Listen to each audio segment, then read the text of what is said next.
All right. Every time something traumatic happens with the Knicks, we tend to have this guy on. He's my friend who is one of the co-creators of Billions, as well as he wrote Rounders, and most importantly on his IMDb, appeared on the Godfather 2 rewatchables. Brian Koppelman, this has been Godfather 3 as a basketball team for 20 solid years now. There's no end in sight, and now there's another savior being dangled, Masai Ujiri, who is currently running the Toronto Raptors, who won the title last year and have a chance to win the title again this year. And now he has become the new savior. Do you even believe this anymore when the latest savior gets thrown out for the Knicks? No, and also, I mean, to call it the Godfather 3, I hate the Godfather 3, but I mean, this is so much worse than the Godfather 3. This is like a middle school play version of the Godfather 3 or something. I mean, honestly. But with Sofia Coppola. At least the Godfather 3 had some good performances in it, and it was Coppola. This is just as bad as it gets. Look, I was talking to Sammy about this earlier today, and he was like, "There's no difference between this. Dolan gets the chance to fire Dolan, right? The Garden's chanting finally, and I get too many people for him to throw them all out because Bill, that Dolan is like an ineffective WWE heel. He's like pointing and trying to get people thrown out of the Garden when they're chanting against him, right? Not realizing he's just going to get more heat that way. Yeah. And I guess the chance got so big that he decided he had to fire Steve Mills. But the timing made this particularly crazy because we have the trade deadline coming up at 3 Eastern time on Thursday. And usually you want like a stable front office situation as you head into the trade deadline, and you have a bunch of expiring contracts, all of whom you've signed, while kind of dangling out that, hey, if we get these guys in, we'll be able to trade them for lots of stuff. And now you have front office dissension 48 hours for the deadline. Well, the Knicks have always been, since Dolan's taken over, about as stable as Gary Busey in '79 at a Halloween party. So, I mean, it's not like they've ever been selling stability. Yeah, that's true. But of course you're right, man. Obviously, Dolan reacts emotionally. I met some kids who worked at the Garden in a very sort of like, they like sell stuff at the Garden. Like, they're not even involved with basketball. They like sell gear. And I met these like 3 kids who were part of the selling of stuff there. And they were like, the whole Garden, everybody kind of runs away when Dolan's walking down the halls. I was like, what do you mean? He goes, no, they go, he's the meanest guy. Everybody else there will say hello to you, shake your hand. Dolan won't even look at you, won't say hi to you. And it creates this vibe in that building that's so ugly. And, all Dolan's really thinking about, I guess, is what people's opinion of him is. And if he can remember a 1-4-5 blues progression for his band. Right. And that's just not what's needed in somebody running what was once, we can't even say it's like one of the most storied franchises anymore. Right? Well, 1970 and 73, a long time ago, Bill. I think calling it a storied franchise would be an overshoot. I think they have generations of fans, but like, we did a Book of Basketball podcast a couple weeks ago about the LJ's 4-point shot in that whole game. And what I didn't realize when I was doing the research was that Dolan officially took over the team a few months later. And since then, you're talking, we're on now our 3rd decade of sad Knicks memories. I guess my question, so I see Masai gets thrown out. And to me, it reminds me a lot of the Theo Epstein with the Cubs in last decade, the beginning when they went for him. Yeah. And he was this proven commodity who had done the impossible, had brought the Red Sox a World Series, ended the 86-year drought. And the biggest challenge left in baseball was the Cubs. Now, in this case, they didn't have somebody like James Dolan, but they had, whether it was a curse, whether it was a malaise, whatever it was, it just seemed like impossible that the Cubs were ever going to win the World Series. And Theo said, you know what? It's not impossible. Here's my plan. We're going to really attack this over the course of 5 years. And then he actually pulled it off and they won the World Series. And if I'm Masai and I already won with Toronto, I already did that. I already climbed the mountain. He can leave now and the fans will be super grateful that he brought them. He made one of the great trades in the history of the league. brought them a title, set them up pretty well. They have Siakam as their next star, all that stuff. Now, if I'm him, I'm looking at the Knicks, and is that my Cubs? Is that the biggest mountain to climb in basketball? I would say it is, right? Yeah, so there's no doubt that that's true, that if you could do this, you are a savior and you're remembered in this city and in the league forever. But to not do this with pop culture references, just to talk really straight, I don't understand why a smart person like Masai, who is as successful as you're saying and who pulled off something so great, would put himself in such a toxic situation in a way. It's not, because it's not just like you're saying, as you said with Theo, and Theo, who's sort of a hero of one of the episodes of Billions in season 3, when we say Billy Bean never won, but Theo did. Yeah. But and I'm a big, so I'm a big fan of this idea of somebody coming in with who understands how, I would have loved Daryl Morey to come in, but why would anybody like that choose, especially when you have a lot of choice, choose to put themselves in a position where this guy has he's literally shot every single, to bring it back, I mean, he is like the Rosado brothers. He just garrotes you at the first moment that he can. If I can bring it back to a pop cultural reference. You double pop cultured it. I feel like, yeah, I did. I just don't think that, or maybe look, as a lifelong Knicks fan, maybe I just can't imagine that this guy would do it. Like, when you think about it, Bill, why would he come here to do this? It kind of doesn't track for me, because Dolan has each person, whether it's Walsh, and we could go down every person who's been in the job, but at a certain moment, Dolan just decides to blame them, is try to escape his own blame. And I mean, you're talking about a guy who threw Charles Oakley out of the Garden. Right. Well, maybe, when sometimes people get older and they get kind of crazier, and each year, especially when they hit like 70, they get crazier, or their health starts breaking down or whatever. Maybe with Dolan, it'll go the other way. Maybe he'll start to get like more competent. Maybe that's not. I think that's. I don't think that's really. You don't think that's really in play? Possible. I mean, I do think. No, and I don't really look. I'm not a guy who's a big believer in ideas like karma, but I do think that the NBA gods should reward. I think that finally the fact that Zion and Ja were 1 and 2, and RJ was 3, should finally make up for the frozen envelope and us getting Patrick. And we should start. Well, let's talk about that for a second, because in 2009 you lose out on Curry by 1 pick. You have this GM in front of you with 2 picks who is just throwing darts as 100 miles an hour with the blindfold on, and somehow misses Curry twice. And then, but unfortunately, there's one other team in front of you before Curry can get to you, and the Warriors, who were about as incompetent as it gets, are smart enough to take Curry, and you end up with Jordan Hill. Then 10 years later. And we knew Ja was going to be good. It's not like this is a surprise that Ja. I was dead. I was actually on your podcast that night. Yeah. And I said the fact that we didn't get Ja killed me. I knew it. I mean, I think that was very odd. We knew it was bad. I'm still an RJ Barrett fan, and I think he's just been in the wrong situation, every conceivable respect. Coaching, the organization itself, the roster they've made up, everything is set up for him to fail. With that said, all of it. What Ja is doing as a rookie in Memphis, I mean, they're 14-5 in their last 19 games. This is a team that Andre Iguodala refused to even report to. They were going to be a lottery team. It's a team that has a top 6 protected pick with that the Celtics own, that we just assumed was going to roll over and become unprotected a year from now. Now it's going to be like they might make the playoffs, and it's really because of Ja and what he brings to the table night after night. And I think, look, all due respect to the Memphis fans, they've had some playoff teams. They've had it pretty good the last, I would say, 15 years, dating back to Pau Gasol and all that stuff.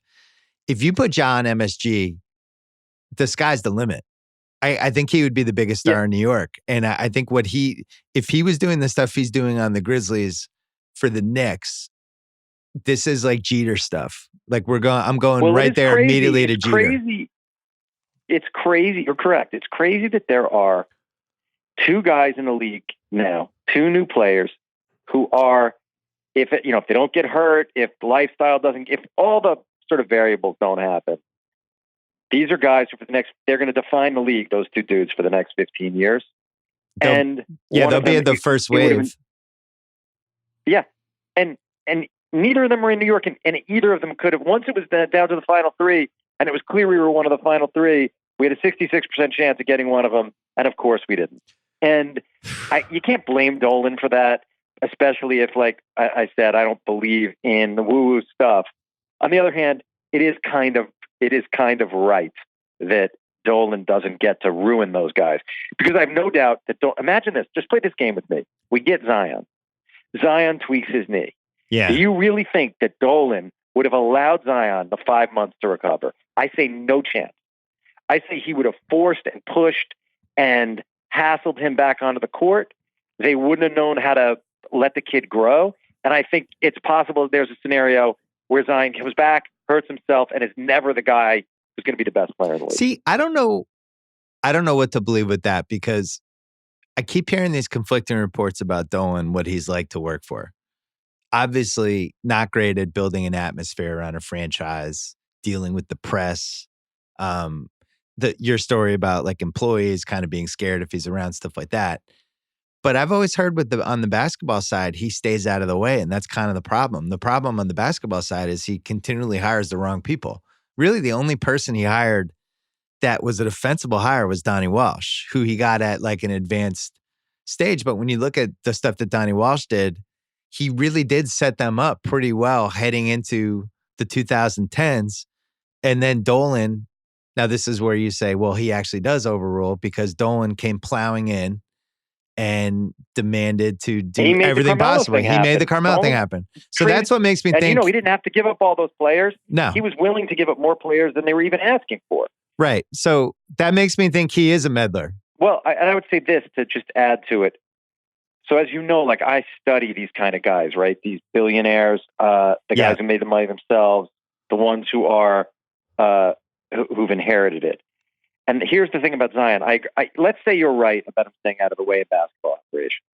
But to a guy like Dolan, who's a guy who makes himself open for the Eagles, right? I mean, you got to really think about that. I'm not even saying it to be fun. Like, actually think about this guy, this billionaire's kid, who's convinced his friends to allow him to open for the Eagles. That's what his ego needs. That, like, he needs to stand in front of 100,000 people in a stadium, or 30,000 in the Garden, and play his stupid blues songs and bask in the bullshit applause, right? So if you gave that guy a crown jewel like Zion, he would have not been able to help himself. Yeah. But to demand that he's just like, I'll tell you who he's the most like. He is the most like John Larroquette in Stripes. You know how when John Larroquette in Stripes is like, the Army's trained you to fire that mortar. So, and they're like, but what coordinates, sir? And he's like, fire the mortar. And they do, and they kill Sergeant Hulka. Yeah. Or they knock Sergeant Hulka out. I mean, that is what Dolan would be like, right? He would say, put the kid on the floor. And they would go, but Mr. Dolan, and he would go, I paid good money for this kid. People are in the Garden, and put him on the floor.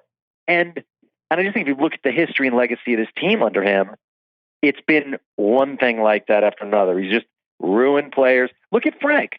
You put Frank on a good team with a good coach and a smart GM, and that guy's really contributing, I think, in a meaningful way. And now who knows if he's ever going to be a great NBA player. Maybe not. So you're saying Zion, if he had been drafted by the Knicks, would have ended up playing bass for JD in the straight shot, because Dolan would have wanted to That's pretty much to get him to glom onto him in a bunch of different ways. It's an interesting theory. I think it's possible. I do wonder, though, as you know, I'm a big believer in karma and the gods deciding and all that stuff, and I do think there's something to it. The fact that they were a pick away from Curry and then had the 2 out of 3 chance with John Zion and end up 3. It almost feels like it can't be a coincidence. It can't be a coincidence. As Sammy said to me, this has to put us back. You got to take the Ewing thing off the table and just say, we missed out on 2 generational talents and Curry 10 years ago, and we should now be square for having gotten Well, so for having gotten Patrick. All right, so let's bring it back to Masai. Yes. Given everything we just laid out, doesn't that make it in a weird way even more enticing? If you do this, if you change the culture around the league's biggest, I mean, the biggest teams in the league are the Knicks and the Lakers. You can say they're 1A, 1B, whatever you want to do. They certainly have the most media covering them. They certainly they're in the running for most fans. If you're just talking about most total fans, most generations of fans rooting for them, they're probably number one. It's either them or the Celtics. But I'd flip it to you this way, though. Yeah, I hear what you're saying. But I would flip it to you this way. You're a person who's been in this position of having places want you. Don't you think, especially experienced, like Masai's experienced now, right? Yeah. He's won. He's seen what's like in a good situation. Like, don't you get to a point as you get just a little older and a little more experienced where you start weighing this stuff slightly differently and your quality of life starts to matter a little bit? All right, so I'm going to flip that around. Remember when Ben Affleck decided to be Batman?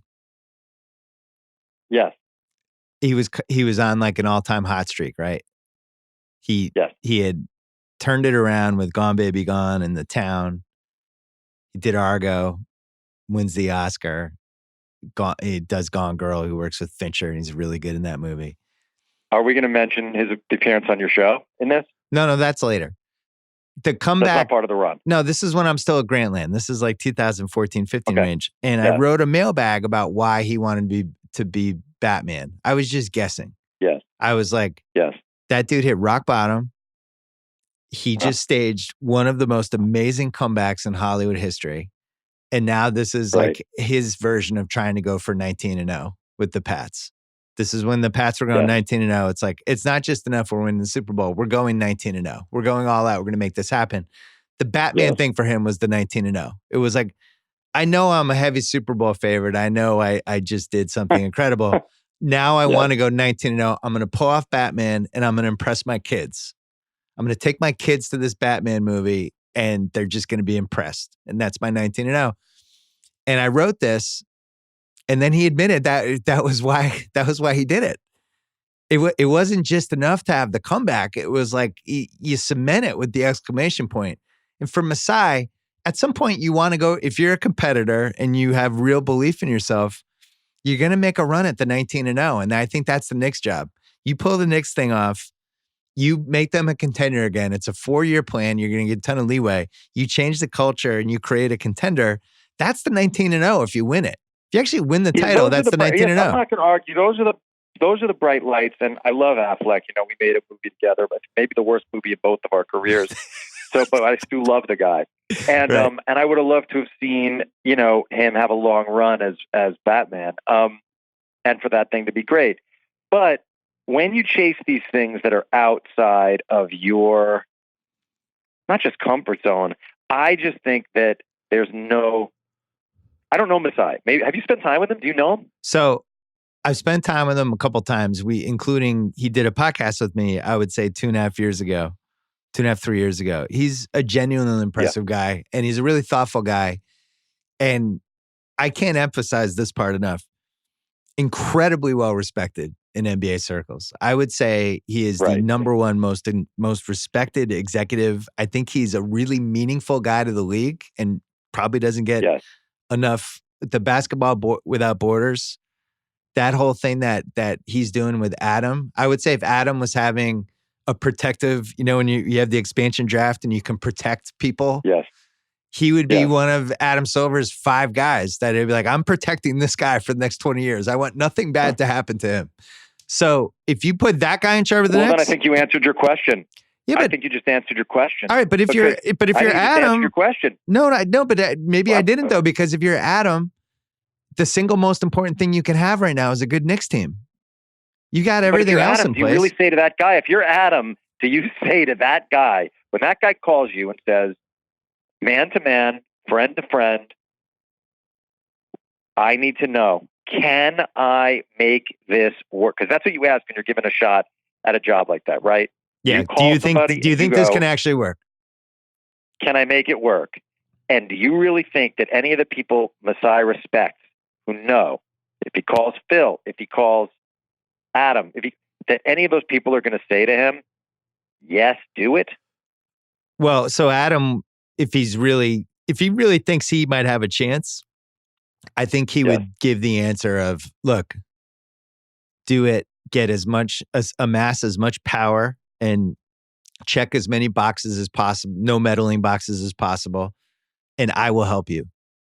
I will help make this work for you. So that's interesting. I will do everything I can to make you succeed if you can pull this off. So you think Adam would get in there and body block a little bit? I think he has to. It's the crown jewel of the league, them and the Lakers. Those are the two teams that matter them the most. Everyone else, if the NBA is like a giant Irish Catholic family, they're the two favored sons and daughters. They just are. Everyone else is like, whatever, where's Jimmy today? I don't know. He left 3 hours ago. The Knicks and the Lakers are the teams they care about. And that's it. So they need them to be good. And what happened last year, to have those guys assess the Knicks, and they wanted to go there and assess that situation, and Durant and Kyrie were like, we're actually going to go to Brooklyn, a team that has no history. And the irony of that, you just saw it with Kobe. And, the city is still broken and is going to be broken for a long time by what happened. But there were arguments last summer about, is this a Clippers town or a Lakers town now? Oh God, 2 basketball city now. And it's like, no, it's a Lakers town. The Clippers could win 3 titles in a row. It's never going to be a Clippers town. It's a Lakers town. That's what it is. That's it. The conversation is over. And you just saw it, because what happened with Kobe and the outpouring and the grief and everything, like that was not only the biggest sports tragedy I think I've ever seen, it's in the running for biggest celebrity tragedy I've ever seen. I've never seen a city react like this, and it's still going. We're talking 10 days later. And so my point is, what the Lakers mean to LA, I still feel like the Knicks mean that to New York. And Brooklyn, they can make the finals, they can do whatever, and it's just never gonna be the same, ever. You're correct. By the way, I realized the right Knicks analogy. It's not Godfather 3, it's Boondock Saints. The Knicks are, because there's nothing you could do to turn Boondock Saints into a Godfather. Right. It's just always going to be Boondock Saints. So that's where I think we are, sadly. And, you bring the Kobe tragedy into it. Obviously, none of this that's sad. That's actual. As soon as you mention that, all the light kind of goes out of the conversation to me, because it is so. Right. Well, it's a different conversation. As a sports fan, as a basketball fan, you can't even, but even the second you bring it up and I flash on all that again, it's, it's just, you've got punched by it. Talking about the world of just sports and not life stuff, the Knicks, sports-wise, are the biggest sort of, but the Knicks, sports-wise, are a total train wreck. And look, I hope you should call Masai today and please ask him, to come. If he wants a cameo on Billions, he's got it. If he comes to the Knicks, maybe that's the thing that's going to get him over the edge. Well, I just don't see any other way that they can turn this around. Like, even you had the Lakers. They were becoming a train wreck along the lines of what the Knicks are. And the reason it was able to turn around was because LeBron James wanted to live here. And that's it. It had really nothing to do with the Lakers, Magic Johnson. But also, you can't compare Jeannie, but as bad as that was, with the Magic leaving and Jeannie, as bad as all that shit was. Right, it wasn't toxic. You cannot compare it. That's just incompetence. That's not Machiavellian evil. No, which I think is what is going on at the Garden. Well, it wasn't, it was incredibly dysfunctional, which I think if you're going to be favorable to the Knicks, you would say it's just an impossibly, incredibly dysfunctional place. But I think the difference is LeBron's like, I'll make it work. I'm fine. I really want to live in Los Angeles. I don't think there's a scenario where you have an NBA player go, I'm going to throw away every reservation I have. I just want to live in New York, and the Knicks make the most sense for me, because we just had this with Durant. Durant wanted to move to New York, and guess what? He didn't play for the Knicks. The Lakers you're not thing. You're not bringing up your friend Rich Kleiman. Yeah. Right.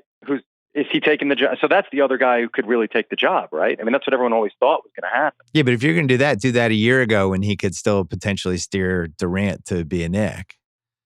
But sure. Yeah, I mean, it's funny because I make fun of the Knicks a lot, and the Knicks fans have reached this point where, they're like Italians. There's like, no, only we can make fun of us. You don't get to say anything. It's just us. I'm half Italian. I can say that. But you know, I just think it sucks to have a bad Knicks team. I'm old enough to remember growing up with hearing the Willis and Clyde stories and all that stuff. I'm old enough to remember the great Bernard King season. He's still the most terrified I've ever been with a Celtics opponent. I'm old enough to remember all the Riley's Knicks stuff. And the thing that I miss, and this is what made me think about it with the John Morant, is it's still an awesome place to either be at a basketball game or watch a basketball game that's being televised if MSG is in the right state of mind. And I've made that point 10,000 times on my pod, but we're just losing that. Every year we lose a year where it would be this incredible basketball kind of atmosphere. And, you know, we're seeing this now with the Clippers. They get Paul George, they get Kawhi, and the crowd's dead 2/3 of the time. And a lot of times the guys aren't even playing together. There's no real history with the team other than like the 5,000-6,000 season ticket holders who never gave up their tickets. And it's just a weird vibe. It's artificial. It's not, they haven't won anything yet. The fans don't really know the players. If you put that Clippers team in MSG for a month, people would lose their fucking minds. And that's the bummer. Well, it's a good analogy to the Nets, right? Like people care about the Nets. They cheer the Nets, but the Nets don't move the city at all. No. I like the Nets, and I like Sean Marks. I like the guys who run the Nets, but the Nets don't mean anything in New York City. They just don't. And it would take decades for that to flip. And that's why I brought up. I mean, when KD plays next year, if they go on some insane run, I could see the city getting caught up in a little bit of a fever. And I think then maybe the Dolan hatred plays into it. But as of right now, the Nets they're just not part of the fabric of the town. Yeah. It's a Knicks town. You don't see Nets hats really. You know, you'll see sometimes like at night, you'll see a Nets hat when someone's wearing it just for style. But sports fans are not walking around the city wearing Nets hats. They're just not. Well, I wish you the best. I hope Masai. Look, I think he's done a great job in Toronto, and I would also really respect and appreciate it if he just said, you know what, I'm really happy here. I've built something great. I want to stay. Right. And that would be awesome. I think more people should do that. Well, I'm a big loyalty guy. Everything I've said on here, I'm going to take back in like if I see you All-Star Weekend, because we talked about that we might both be there for like the Thursday or Friday. Yeah. If we're in a room and Masai's in the room, will you bring me over and introduce me to him? And then I can try to sell him on this, even though I know I'll say everything I don't believe. I'll just lie to him for a half hour. Well, will you put me next to him? So that's a really good way to end this, because Masai will almost definitely be at All-Star Weekend. And he's going to be sports hit on by Knicks fans, like he's the only girl at an Air Force bar or something. Yeah, everybody's going to be making a run at him. Yeah. I just want to know: will you be my Masai wingman? I'd have to be your wingman. The thing is, I don't know if you guys are going to make it better or worse. You're going to be so desperate, you might scare him off. Masai. Just be my wingman. My favorite player is Dave DeBuscher. Please bring joy to my life again. God. It's gonna be tough. All right, Simmons. All right, Koppelman. When's Billions start? May 3rd. All right, May 3rd. Great. It's a great day. It's my wedding anniversary. Thank you. All right, Bill. Talk soon. All right, Wesley Morris is here. Sometimes we fly him out and we just put you on a whole bunch of podcasts and we just wind you up and you go. Yeah, ping pong, pinball Wesley. Yeah. Oscars this weekend. Yes. I can never get through an Oscars week without talking to you for at least 10 minutes on what's going on. I'm not sure what's happened to the Oscars because we have all these prohibitive favorites. There's no drama at all. Everyone thinks 1917 is going to win. Isn't that wild? Everyone thinks Phoenix is going to win for the Joker. Yeah. That Renee Zellweger is going to win for Judy, which I think like 5 people have seen. No. It made money. Brad Pitt for Once Upon a Time. Mm-hmm. And then Laura Dern for Marriage Story. Yes. And those are kind of done. Yes. Everyone, they're like huge favorites. It doesn't even make sense to bet on them. They're such huge favorites. It would be like betting on, I don't know, the Oklahoma City Thunder to beat some Division III team. Those are like the kind of odds you have.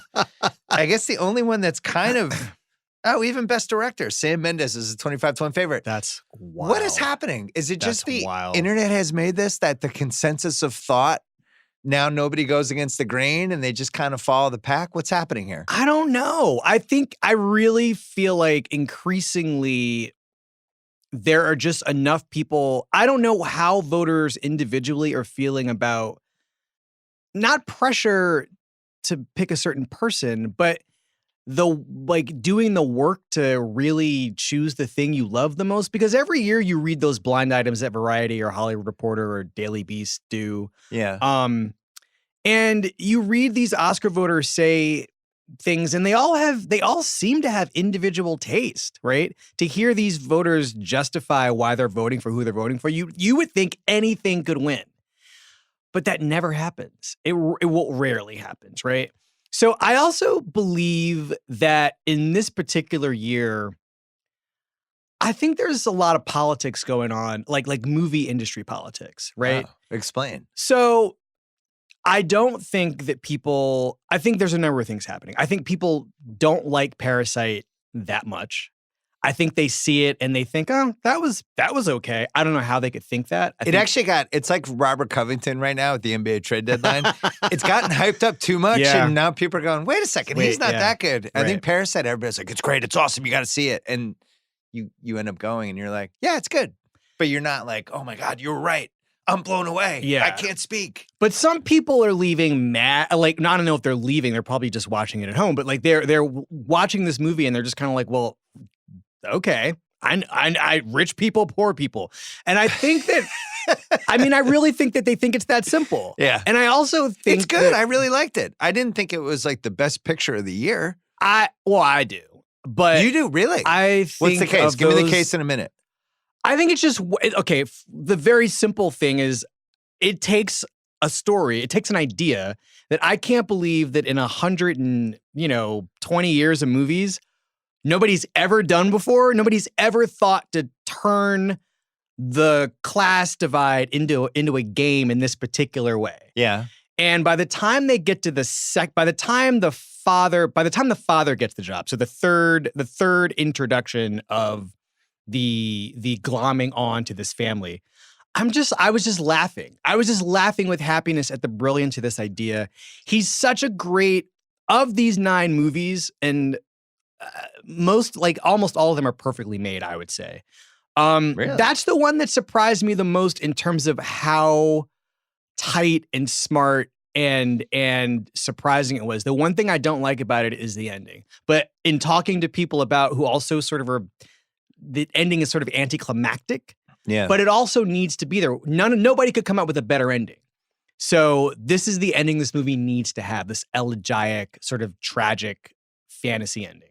I liked Once Upon a Time the most. As you know, I also love that movie. We did a podcast about that on this podcast back in August. Wait. Let's go back, though. We did a Rewatchables that's coming this week about it. Already? Yeah. Well, we do one Oscar movie every year. Oh, of the 9. Right. We did Get Out. We did A Star is Born. That's and now true. we did That's Once Upon a Time. That seems fair. Yeah. I think Ford versus Ferrari, of those 9 movies, that and Little Women, I think, are the most. Those are going to prove to be the most rewatchable of those. I'm so glad 9. you said that. I feel like those have become the underrated, I'm not sure what happened in each case movies. I thought Little Women was excellent. Little Women! It was so good. The crazy thing about this year is there are 2 stories. I just wrote a story about this for the paper, and the maddening thing about these 9 movies, and I'll get back to back to what people are saying about why 1917 is going to win for political reasons, movie industry political reasons. But I just wrote a piece about like how this is the first year since they expanded the field to up to 10 movies that I have liked every single one of these movies more or less, except for one. And what's the one? I don't like Joker. Oh, I didn't either. Yeah, I don't like Joker. You and I were really aligned this year on what we liked and didn't like. Yeah, I like that. I don't like Joker. I didn't have fun. I thought his performance was awesome, but I've seen a lot of movies where I thought the performance was awesome, but I didn't necessarily love the movie. Right. Joaquin Phoenix is one of my 4 favorite male actors. And I feel like this is the first time he is looking for a character. we are watching him do work that I think gets done before he starts shooting in this movie. And part of it is he is playing a person who's changing, but he's always playing people who are undergoing some sort of psychological change. Wasn't he so much more interesting in The Master? Oh, well, everything he was doing. If you're going to start there, then I mean, I'm just saying, why? Just give Antonio Banderas the Oscar. I mean, right? Good point. That's where you're going to start. But I'm saying, I don't know why it took this movie for people to be like, here's his Oscar movie when he was so good in The Master. But I mean, and that was a more interesting performance. The interesting thing that we should talk about is that he is one of those people where he's just a person who is owed, right? So it's the son of a woman thing. He's quote suffered so long. Just give it to him. Not that he's begging for it. Because when he took this part, I was like, oh, well, he clearly understands where the business is going. And I would never accuse him ever of being interested in getting any prizes for the work he's doing. But I also feel like there is a sense that he's been nominated 3 other times. I think maybe 4. Do you remember who he lost to The Master? Who won that year? I can find out as you're talking. Keep your point going and I'll have the Anyway, answer. I feel like if I sat here and thought about it, I'd come up with it, but I'm not going to remember. That was 2013. 2013. So we have... Is that Matthew McConaughey? No, it's not McConaughey. Oh, he lost to Daniel Day-Lewis as Lincoln. Oh, well, that's just bad luck for Joaquin Phoenix. I remember having an issue with that at the time. You should have. I mean, just as a matter of history, you should. I have a beard on. Where's my Oscar? Oh, you blaspheme. He's fine. You blaspheme. He's fine in that movie. I thought Affleck should have been nominated that year. I mean, it was a good year. You had a really good Bradley Cooper, really good Joaquin Phoenix, really good Daniel Day-Lewis. Denzel is in Flight. You had one of the best Denzels. That might be the top best. 4 Denzel. Who's the 5th person? Hugh Jackman in Les Miserables. Look, that's a guy who wants it. It's a good category. That's a guy who wants it. That is maybe the most competitive Best Actor collection in a long time. There's some star power in that. That one with those are 4.5 great all-time performances. I mean, all right, I can't argue for Jackman. Denzel in Flight, where you're like, oh man, I actually think he might be taking this character home with him. Yeah. He might. We know Denzel throws himself in his roles. I hope he didn't do it this time around. He definitely, that was a different side of, I like when Denzel takes me somewhere that I haven't gone with Denzel yet. And in that movie, we've never seen that before. He goes over it's like, oh man. He never plays people with that many flaws who also aren't, he's not entirely redeemed by the time that movie's over. No. And I like that version of him. I also think that Bradley Cooper performance completely changed our perception of Bradley Cooper. Wait, can we go back to Phoenix? Yes. So you're talking about how he's owed. Mm-hmm. This is a theme over and over again with the Oscars. I don't like it, but no, but that's this is how it what works. usually happens. The part I don't get is Renee Zellweger already won. Listen, do you want to go there now? Do we owe her? Do you want to go there now? I just thought Scarlett was better. I agree. Well, you know what's funny? Harder part. Judy and Marriage Story are the same movie, and Judy is satisfying the part of Marriage Story that people have a problem with regard to Scarlett Johansson's character and the movie sort of being more on Adam Driver's side. Yeah. Judy is totally about what happens to an actress trying to figure out her life in a divorce. Well, Judy also has a really good last scene that you leave the movie with for the actress. Yes. Well, where you're like, oh man, that was amazing. But it's the last thing you think about when you leave the movie. Whereas Marriage Story, Scarlett's best scene happens 30 minutes in the movie? Yeah. That long one shot of her and Laura Dern. Yeah. I feel like the thing about Renee Zellweger in this movie, she's not owed. I actually do think that, first of all, Joaquin Phoenix is also benefiting from this bias, which is it's a movie about a performer. We're not thinking of, we're talking about this in terms of race in a lot of ways because it's a movie that thinks it's saying something about the state of the country. Yeah. But I also think that at the end of the day, Joaquin Phoenix is playing a performer in the same way that Renee Zellweger is. There's just any insight that an actor can give other acting professionals about the craft of performance in some way. Yeah. I think that is a thing that Joaquin Phoenix is doing in this film. Can Renee Zellweger win an Oscar the same year she made that terrible Netflix show? Because I say no. Wait, what terrible Netflix show? She's on a Netflix show. Speak some more. No, it came out like 6 months ago. She's some overlord who's maneuvering stuff. I watched one episode. I was like, wow, tough times for Renee Zellweger. Now she's going to win the Oscar. Cottage of Cards? What is it called? It's bad. Go watch it. Okay. So let's do the 5-year Oscars game. Okay, yes. 5 years from now, who are we going to say should have won the Oscar? Best Picture, go. Probably Once Upon a Time in Hollywood or I agree. Parasite. One of those two. I think it's going to be Once Upon a Time. Best Actor, who are we going to say should have won? Leo. I was going to say Leo, too. It'll be DiCaprio.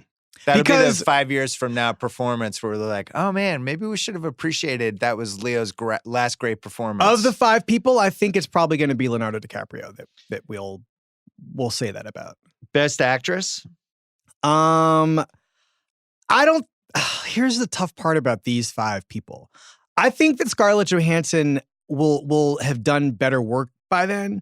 And she is really good in this movie. And if I'm voting for one person, I probably would vote for her. But I've been thinking a lot about Judy in the last Judy was good. I was surprised that I liked it. She really is doing it. Yeah. There's a moment where she's singing the first song she sings in London. She throws the mic cord over her shoulder like it's a shawl. And that's such a move. I don't know if Judy Garland actually did it, but then she has to remove the cord. And it's just there's so much drama, tragedy, and comedy happening at every single moment of that performance. It's so kind you're of a saying no-brainer. my last. Okay. I think that's the one that lasts. But Charlize Theron, by the way, just to say this, I don't know how she did that. I don't know how she gave She's that excellent. performance. I don't know how she did it. You watch it. I mean, the makeup is a part of it, but it's also the voice, obviously. But there's something about Charlize Theron being like maybe one of the very few. Laura Dern is also has this characteristic in her, which is to play the most unlikable people. Not in a way that makes you like them, but makes you admire the person playing them for going for all the unpleasantness and trusting that there's enough material there to not make the person seem evil, but just to make them seem complex in the way that people are complex. I thought she had a good year because I thought she was really good in Long Shot. Oh, she's really good in Long Shot. I like when Charlize is just Charlize. Yeah. I like that young too. adults like that too. She's like a little crazier Charlize, but I like when she goes back to the basics. Brad Pitt, I think, will be the one that lasts. But you know how I feel about that performance. We talked about it extensively. Best Supporting Actress. Yes. I got to say, I'm not totally happy with any of the 5 candidates. Laura Dern, good, not great. I don't know why she's like a runaway in this category because I felt like she's just playing Laura Dern. Dern. She's basically this character in Big Little Lies, right? Well, it's a except variation there's no, of the same. Except that she does I'm a nothing. Professional. I'm aggressive. I know. Right. But the Big Little Lies, that's a great character. And I think that's a better character than this character. Well, but see, the thing about this character is, and this is what I'll say about Marriage Story. I think that everything involving everybody who's not Adam Driver and Scarlett Johansson is really wonderful. I think all the law stuff in this movie is great. I think Ray Liotta, the guy who plays Ray Liotta's virtually silent assistant, who is a person whose face I recognize, but whose name I can't conjure right now.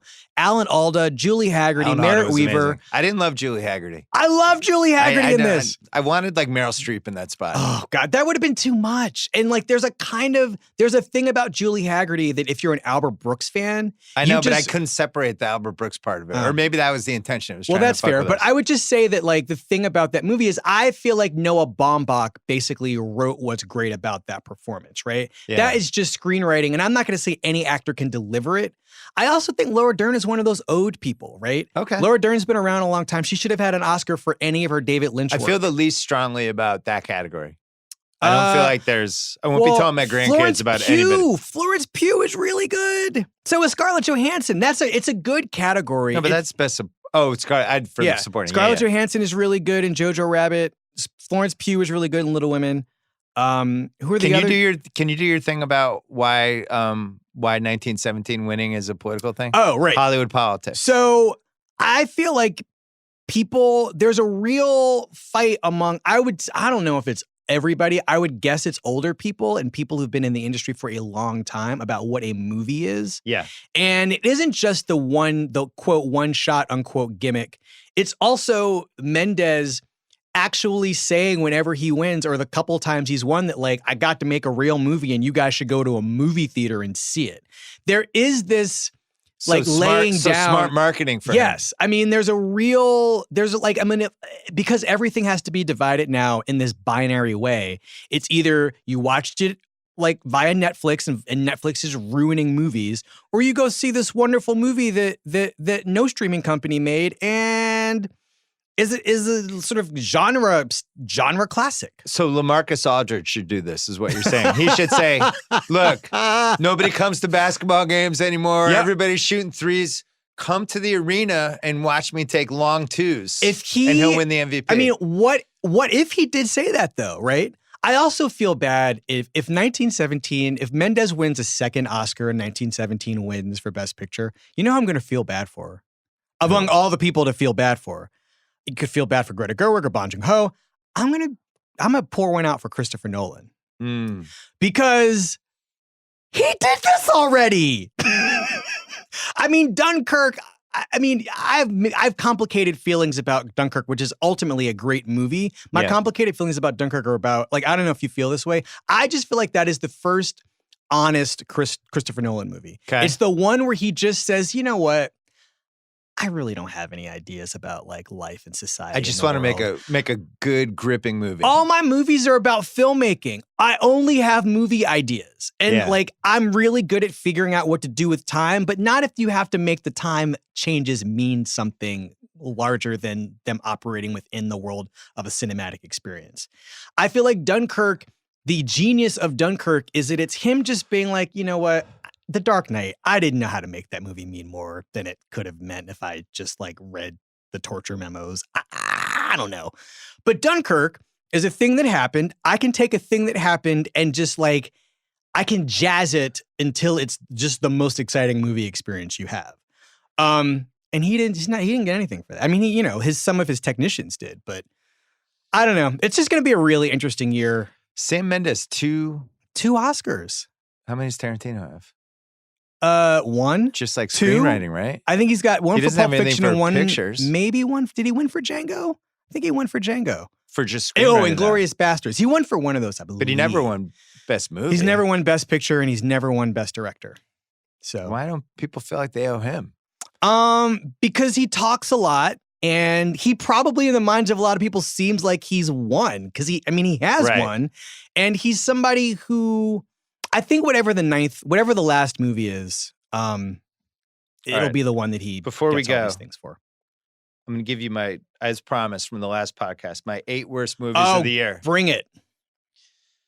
Number 8, Richard Jewell. Oh, as we discussed, an incredible fatal flaw where they just make up this entire plot of John Hamm getting seduced by the Atlanta Journal-Constitution character played by Olivia Wilde. She's really good in that part, She's good in that movie. She's really good. Unfortunately, this never happened. Right, and this is the equivalent of the OJ movie where it's like, oh, Marcia Clark got seduced by some guy and gave her the glove idea. And it's like, that didn't happen.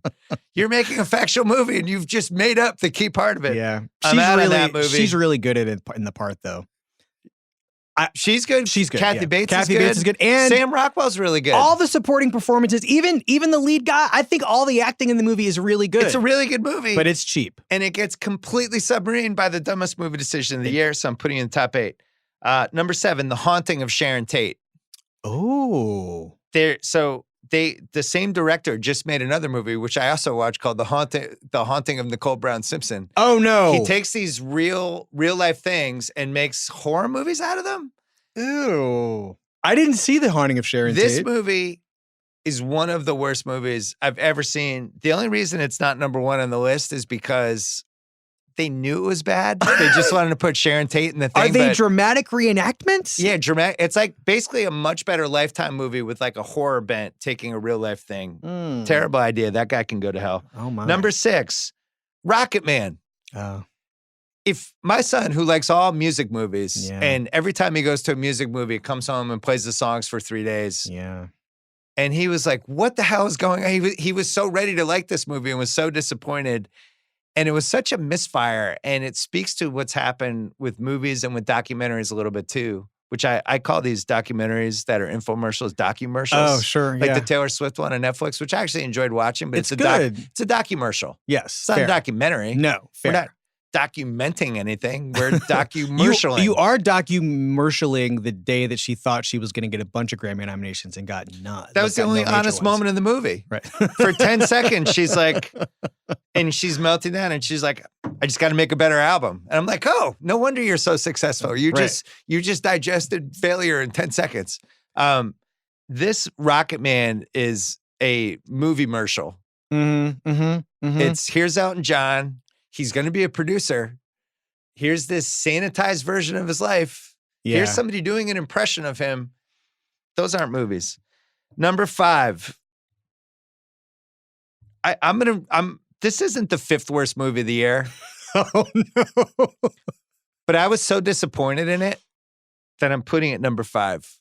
And I'm disappointed in it for a specific reason. Just Mercy. Oh, okay. I want to hear your reason. I'm so upset by Michael B. Jordan's performance in this. I wanted him to be the awesome, charismatic lawyer. This was like his moment movie. And I don't know what happened. He just whiffs. Bill. And I love Michael B. Jordan. Be nice. I like Michael B. Jordan. I think it's a whiff. I think it's a loss for him as a performance. This is like the Oscar performance, and he doesn't pull it off. And I don't get it because I thought he would do better. Jamie Foxx and Rob Morgan are amazing in this movie. They're awesome. And Michael B. Jordan's like not good. Jamie Foxx. Michael B. Jordan needs a director who is going to, if he's not going to work with Coogler, who's going to let him be a movie star, he needs a director who's really going to push him till he thinks he might break. How can you watch Fruitvale Station? You watch him in Fruitvale Station and Creed, and then you watch him in this movie, and it's like he's been replaced by a Michael B. Jordan pod. Yeah. I don't get it. I think it's also playing Brian Stevenson, too. Brian Stevenson, I've met him a couple times. He is the kindest, mildest mannered person. Like, it would seem so false for him to have like you can't handle the truth. Right. You know, he can't. Brian Stevenson doesn't need to go into court with that. He's done his homework. So maybe that's the reason, right? Maybe he scaled it back. For whatever reason, but it wasn't a compelling performance. No, and I wanted it to be awesome. It's not. Jamie Foxx and Rob Morgan are so good in that movie that you kind of you only want to spend time on death row with them. So this wasn't the 5th worst movie of the year. Which is a crazy thing to say. It was the 5th most disappointed. I guess this is my list. This is the 5th most disappointed I've been in a movie this year was this, because I was just like, I thought he was going to like absolutely crush this. I read about it. I was like, oh, this is it, man. This is the Oscar. He's kind of in a bad situation. You can't do that with Brian Stevenson. He just doesn't, he's not that person. I want him to learn from this. I still think he can win an Oscar, but he's got to go back and look at this and go, what happened here? What did I do wrong? What decisions did I make that were incorrect? The person who robbed the bank or the art museum or wherever in Black Panther, that guy, the guy who shoots Andy Serkis. Yeah. Like that guy is a movie that does he kill Andy Serkis? I can't remember now. Anyway, that guy before he gets to Wakanda is the most interesting person in Black Panther. I want him to bottle a little bit of that. I look at actors like athletes.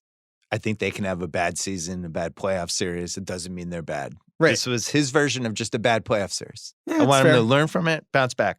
My number 4 worst movie, The Intruder. Dennis Quaid. Oh, he sells his house. Oh, this movie is so bad. It's so bad. My God. It's the worst movie. I urge everyone to watch it. If you like bad action movies. It's such a missed opportunity. It doesn't even know what it is. No, it's like all they have is the title. They're like, hey, we have this movie. It's called The Intruder. What's the plot? So this guy sells his house, but doesn't want to give it up. All right, let's just make it, and on the fly, we'll create some of the scenes. It's such a weird movie because you got to be more specific, Bill. I don't want to spoil it though, because I actually want people to watch it because it's that bad. All right, but the movie is messed up.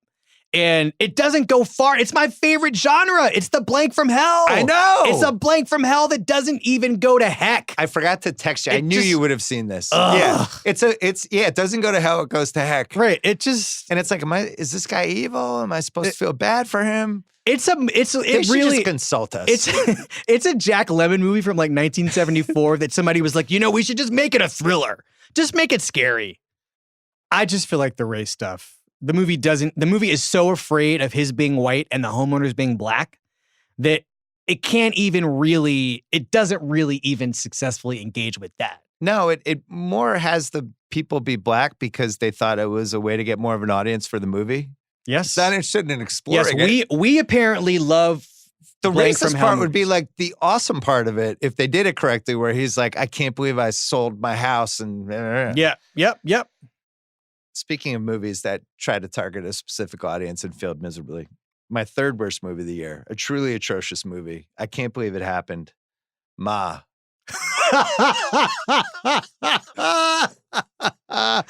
This is the same problem as The Intruder in a weird way, right? It is a horror movie that is afraid to fully be about the racism that is engendering the psychopathology of Octavia Spencer in this movie, right? So she has two misfires. She is this movie, and she's not that good in Loose.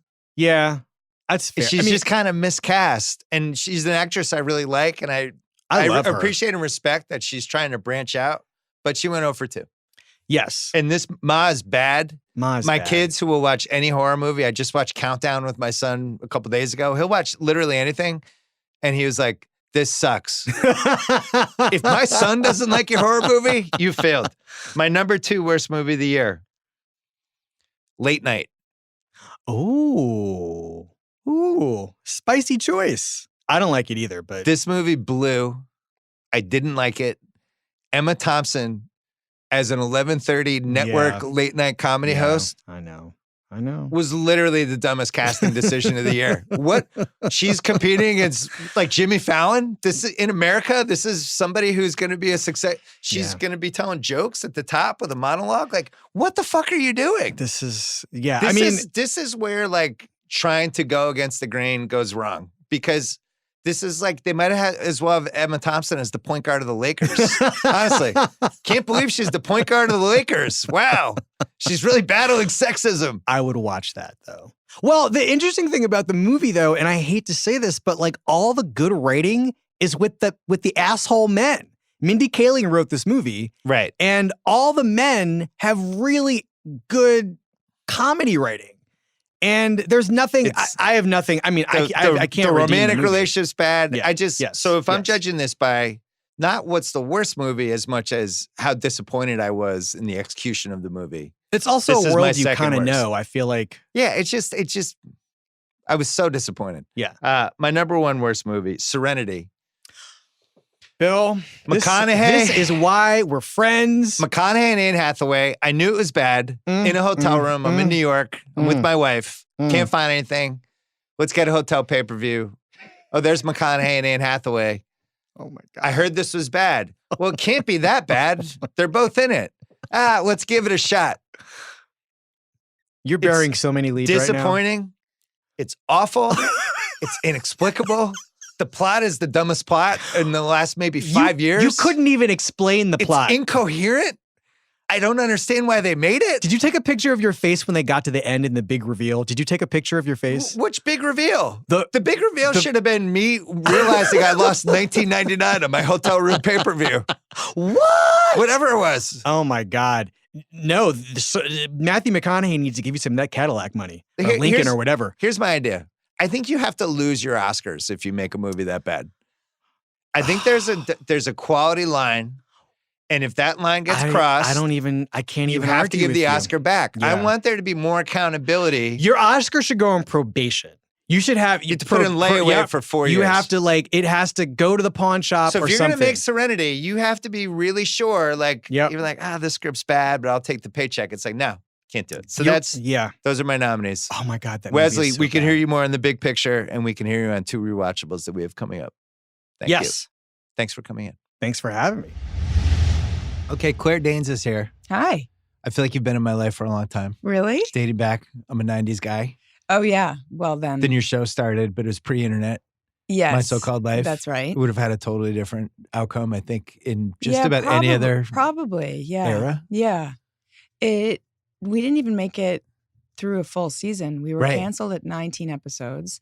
But then it got bought by all these other outlets and had this kind of bizarrely long afterlife, especially on MTV. I think it was just like played on a loop on MTV for years after that. So it made an impact, but kind of after the fact in a way. It seems like there's one show every year like that, because the next decade it was Friday Night Lights, where it was also Jason Katims, who was a writer on My So-Called Life. Oh, that's a good point. Yeah, Winnie really had a hard time delegating to any other writer or voice, but Jason was worthy. Yeah. Because that one hits right before this whole streaming thing happens, and the ratings weren't quite high enough for NBC. Right. And it's this constant battle whether to keep it. Yeah. But if it comes along 5 years later, it's golden. Yeah, it's true. It's true. I mean, there's just so much television now, but it gets to survive because it seems like everything's so atomized now.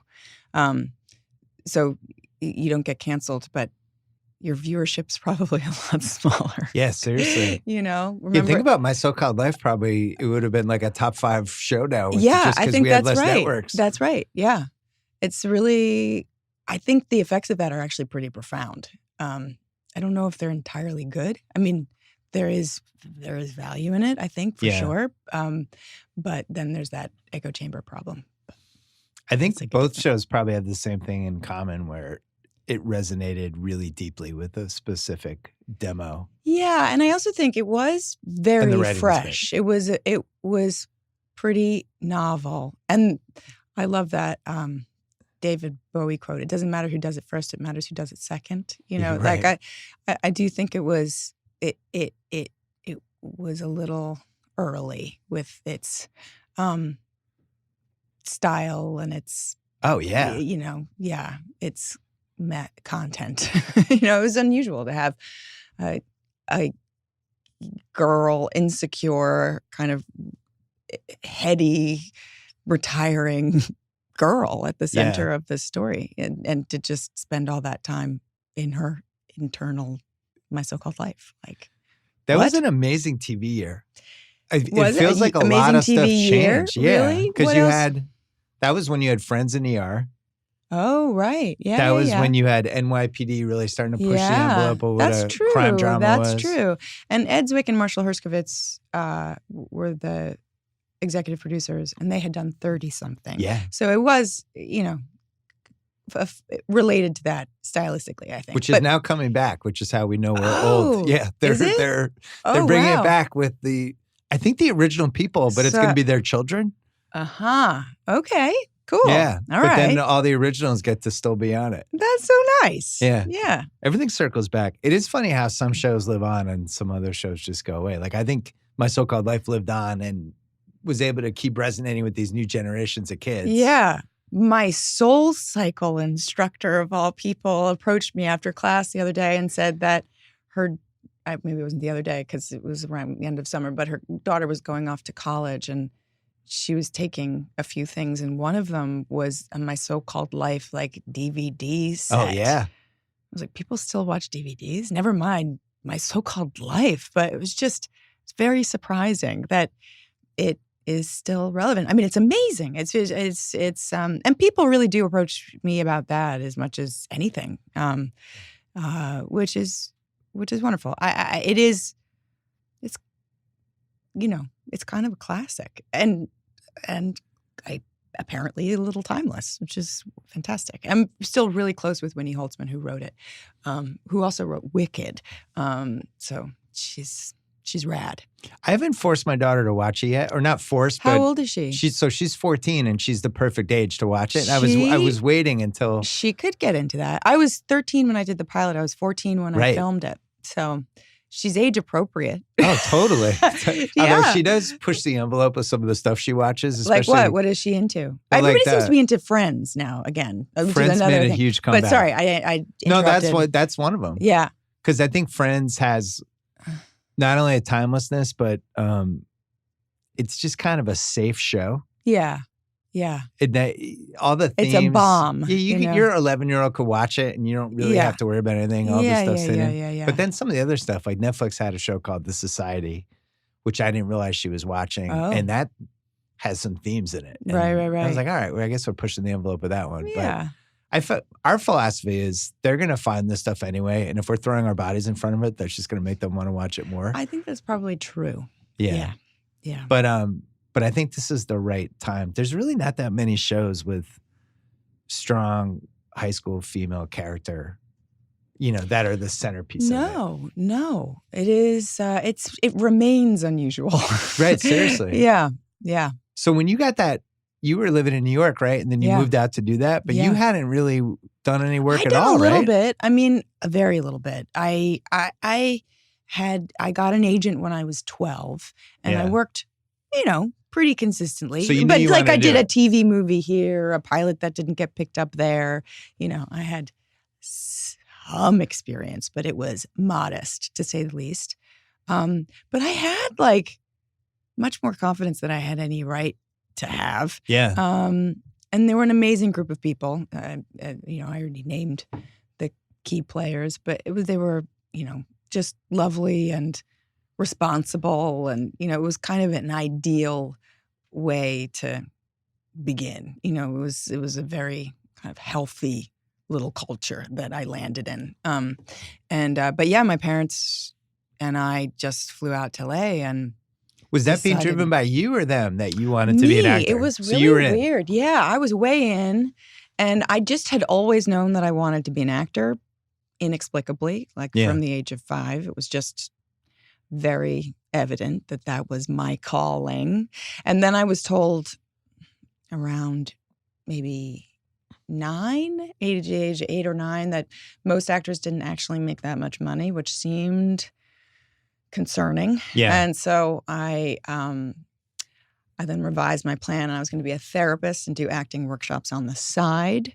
And but a year later, I made a formal announcement to my family at the dinner table, and I said, "You know what? Money or no money, there is no plan B.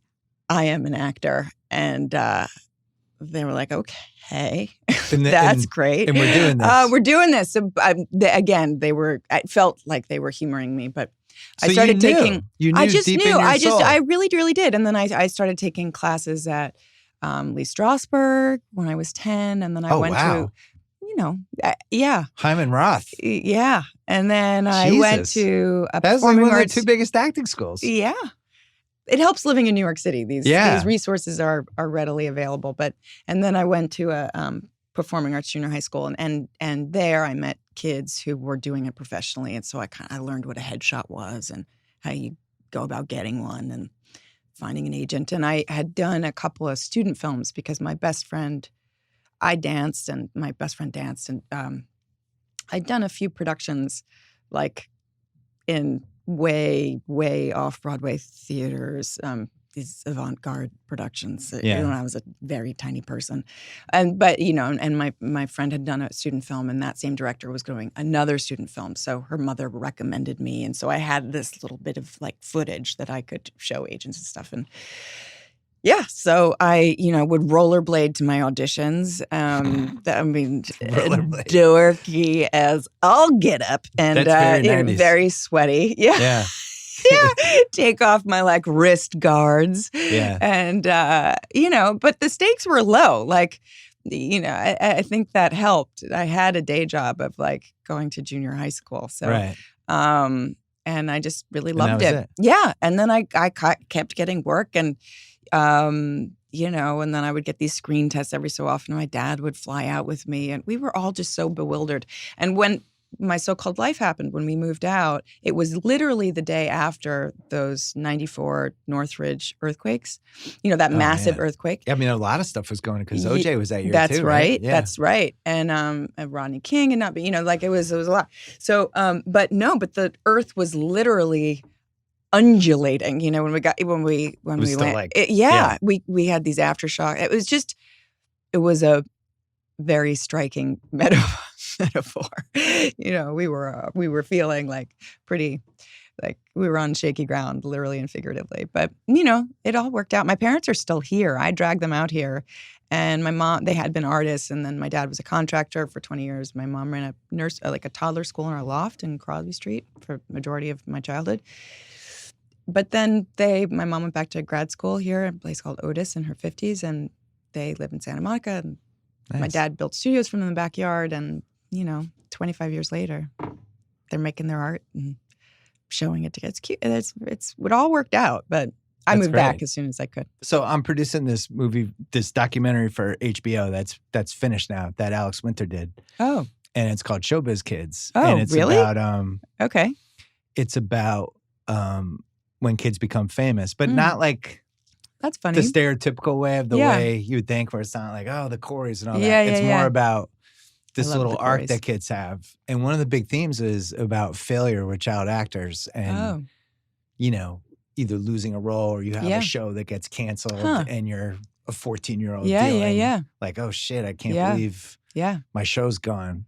Did you feel that when you... What inspired you to make that movie?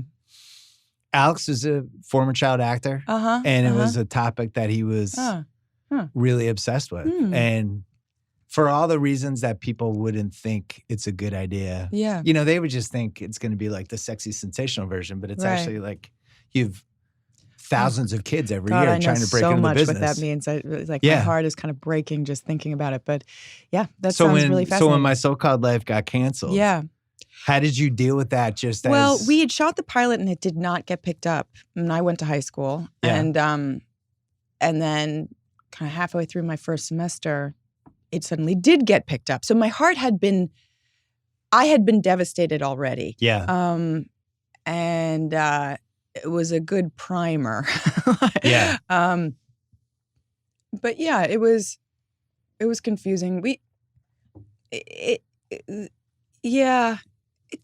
viewership was low. We'd heard rumbling. Yeah, it was not a total shock, but it was a disappointment for sure. Yeah. What do you wish you could have told yourself, the person you are now, tell the 14-year-old? Be ready for this, be ready for that. Is there any advice you would have given yourself? Oh, gosh. I don't know. I feel really, really lucky that I had the parents that I did, honestly, because they were with me the entire time in a way that wasn't, you know, cloying. It was uncomfortable because it was at the moment when you're supposed to be starting to drift away from each other a little bit and have just a bit more space,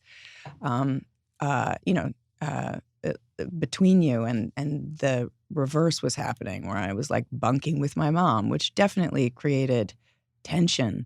Yeah. But you know, they were there to make sure I had the right tutor and, you know, got what I needed and was safe and you know, so that seems to be the recurring theme of when this actually works well. Right. Because I knew a lot of kids who emancipated themselves when they were like, I don't know, 14 or something like crazy.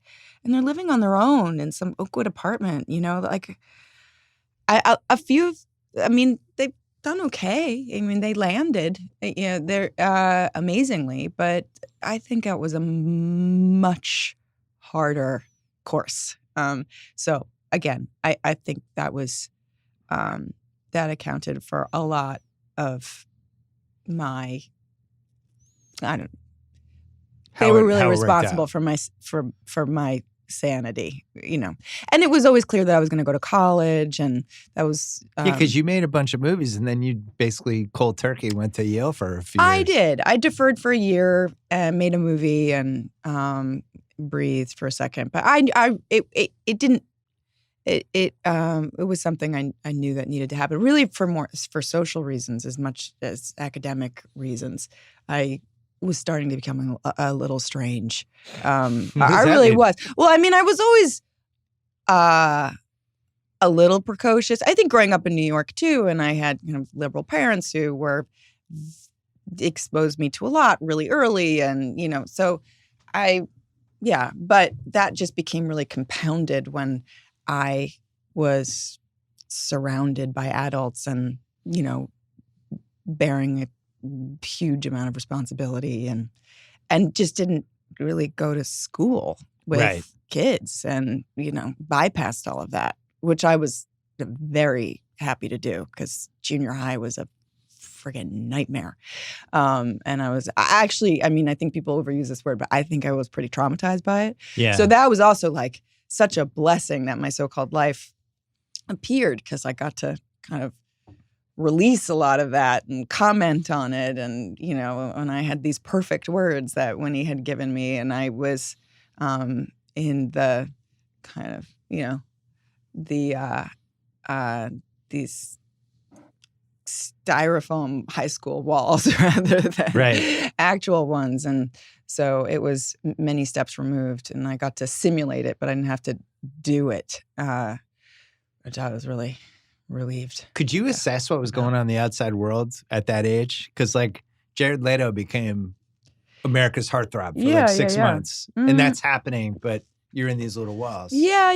And I just didn't stop working. So as soon as my so-called life wrapped, I then did Little Women, and I did, I don't know, it was just one movie after another, and then I did Romeo and Juliet. You did the Little Women that's now not the latest That's right. Little Women. No, I know. You did yesterday's news we've been Little bumped. Women. That's right. That's right. Gets supplanted. I know. I think very well. I'm excited. Which one were you, it. Beth? I was Beth, yes. So who is that in the new one? Because I really like the new one. Yeah, I haven't seen it yet. I think Beth was Florence Pugh, maybe. No, she was Amy, I think. I don't remember. I don't remember. But I'm super eager to see it. I'm a massive Gerwig fan. So, did you do a double take when they were making it? You were like, wait a second, no, I just did this. No, I'm old. I am fully reconciled to that. Yeah, very Every 25 years, that movie has to happen. Yes, it's one of those. I'm sure someone else will play Juliet. Also, I think they already have. You've got to be gracious about these things. I can't claim ownership over the classics. That felt like that was Romeo and Juliet was the first time you got thrown into the Hollywood big budget. Yeah. Commercials, trailers. Yeah. Leo was clearly headed toward something really major. Yes. Yeah. Which you could see for 5 years. Absolutely. He's one of my favorite young actors, and it seems like he's amazing. That part got forgotten once Titanic became what it became, but he did a bunch of really good stuff there for amazing. 5-6 years. What's Eating Gilbert Grape and Basketball Diaries. This Boy's Life. Yeah, no. He's incredible. And he always has been. He was good on Growing Pains. Oh, yeah, Growing Pains, he was amazing. Mm-hmm. He had some good scenes in Growing Pains. Yeah. What was he like? Well, he was Leo in his early 20s. Oh, so he was older than you? Yeah. Everybody was older than me. That's why it's really funny to now be so ancient. I don't know if that would go this way now. What? Where you're a 14-year-old doing scenes with a 20-year-old. They're always a liability. I don't know about that. You don't think so? I don't know if that's such an issue.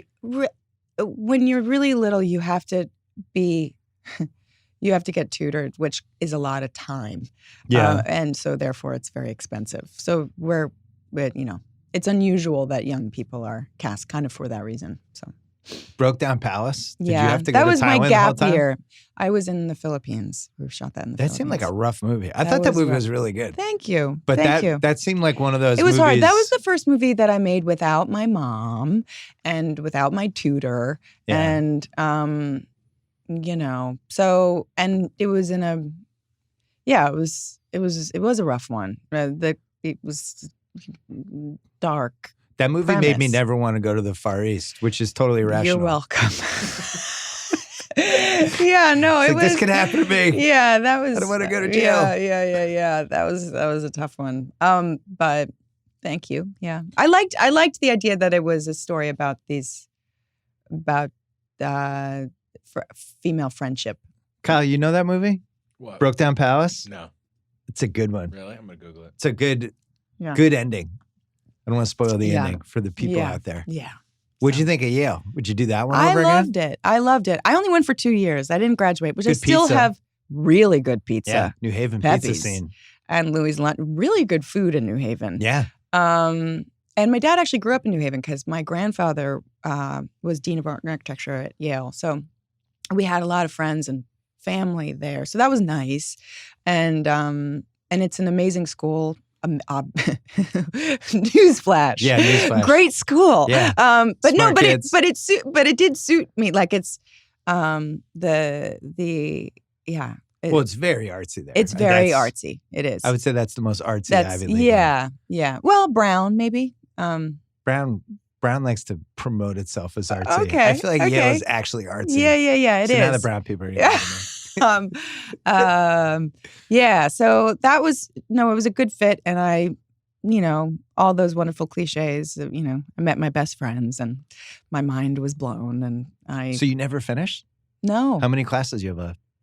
2 years left. You should I'm be halfway there. You should be like Shaq. You should just start banging out classes, the Homeland set, or Did he whatever do that? your next movie. Did he do that? That good for him. He did. I think he I don't know. He was starting to do like here and there, grabbing a couple NBA players have done that. That's super impressive. Yeah. I remember I presented an award with Shaquille O'Neal when I was like 15, maybe 16, at MTV Movie Awards or something. Yeah. We were an unlikely pair. I would but imagine. I remember I shook his hand and it disappeared. I'd never encountered someone that behemoth before. He was so kind. He was so sweet. And he was really excited because he said he was talking about how his girlfriend was pregnant. And I was like, oh, that woman. How's that going to work? So anyway, but he was lovely. Anyway, I remember that. That's that's a tangent, but that's so you go to Yale and then that's it. You're making movies and everything from that point I on. really thought that I could make a movie a summer. And then of course it doesn't work that way. And I've kind of failed to realize how much work goes into getting work. So I wasn't able to read a script or take a meeting, and it was, and I really kind of got what I needed from it. Like that, I sort of got the fundamentals of it, and I was supposed to do a movie that fell through, and I had to train for it, and that was kind of jarring and a little distressing, and so like I guess I had taken some time off that I didn't really mean to take, and the whole thing started to feel a little protracted, and my good friends were starting to graduate, and I missed acting. I hadn't worked for 3 years, which was just, that's like a lifetime. Insanely long time for me, especially. Right. It's like acting and sports are like that, where you can disappear for similar. 3 years. Yeah. It really feels like 3 years. Yeah. So, and I think also I wanted to give myself a chance to commit to acting as an adult and rather just do it by default or because, out of habit or because I had made this decision, when I was a kid. And then, sure enough, it turns out that's in fact what I wanted to continue doing. But I really did give myself a good whack at, entertaining other possibilities, which was incredibly thrilling. I had a great time. What's your favorite movie you've made?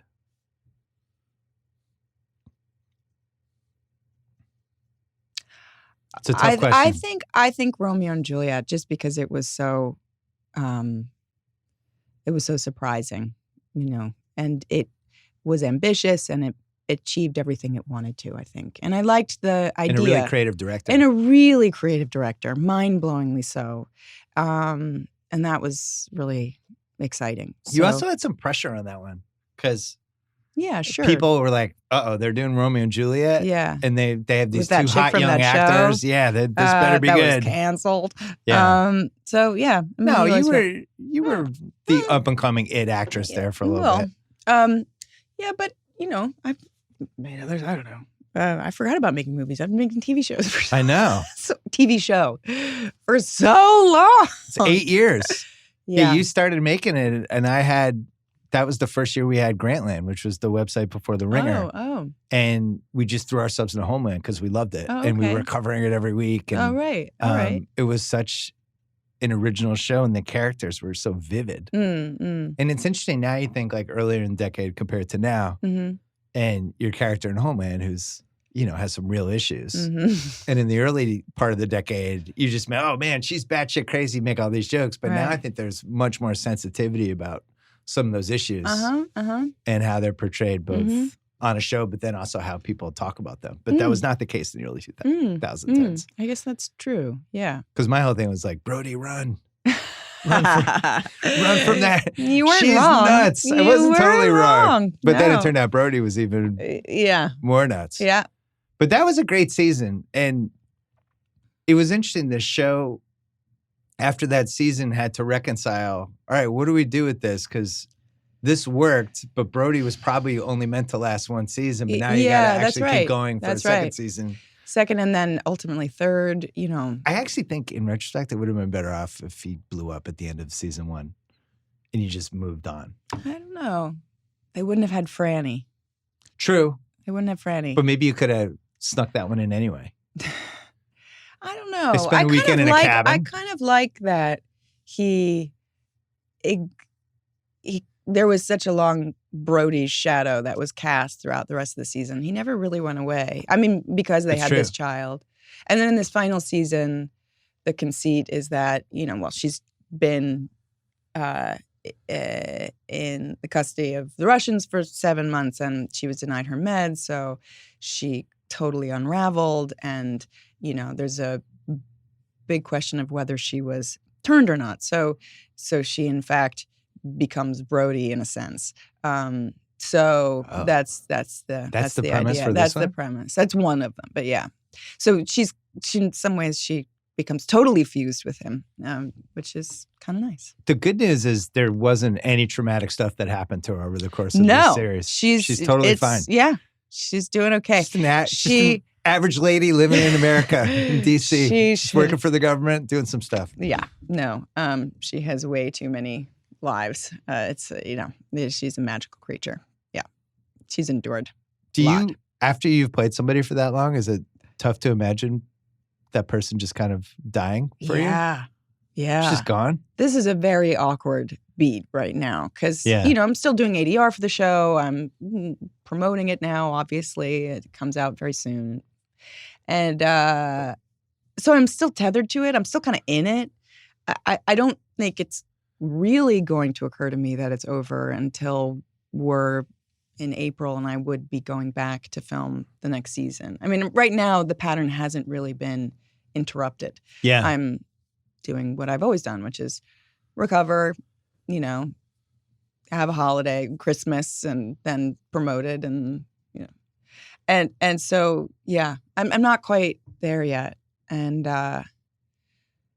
it's so big. Like this year I turned 40. We had our 10-year wedding anniversary and this nearly decade-long odyssey of Homeland is ending. So it's quite seminal and there's like this really... It does feel like a stark line. The end of the decade. Yeah. In a lot of senses. senses. Exactly. That's right. It's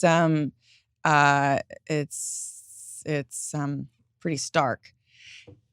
And I don't know. I can't even begin to think about where I might go next. It's hard to believe that there is a next, It's going to be a process. You know where it's leading eventually. You seem like you do. It's just really exciting. What? Where? Angela, age 40, coming back for a TV movie or a movie or something. Yeah. Angela at age 40. Yeah. She's got 2 kids. Aww. She's still in touch with some of the gang. True. Yeah. Because all these reunion shows, these are the projects now.